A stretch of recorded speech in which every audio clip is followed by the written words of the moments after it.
Good morning, sir. I am Dean Chelal-Custan, EBCPE for student. And then, kini nga video presentation sir is compliance for the laboratory exercise 2. Na siya duha ka pangutana which is the following is how computer memory works including its classification. Okay, sir. Ang pinakauna, sir, is kanang naay duha ka classification ang computer memory which is mo na siya ang primary memory o ang secondary memory. So ang primary memory, sir, is na diha ang CPU, RAM and ROM.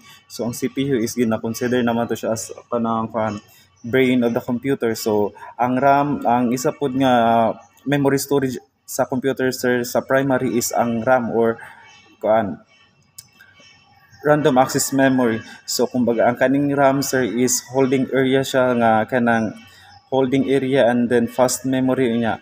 Holding area siya pero temporary lang siya, sir.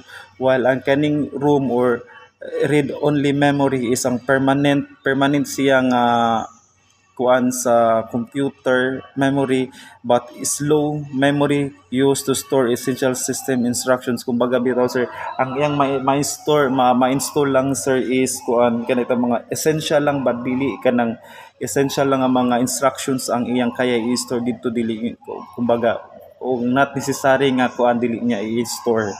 Yang secondary memory, sir, is na diha makita ang SDD and then HDD o ang USB drive. So ang classification po na ng HDD o SSD, sir, is like one.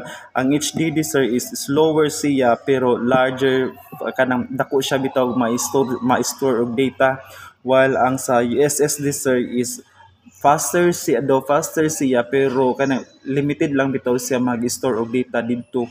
Ang kani pong USB drives is kanang mga flash drives is karon na may mga dagko kay mga gigabytes nga mga USB. So mo na siya or other term po sa secondary memory, so yung external memory niya nga ginakuan sa classification sa computer memory.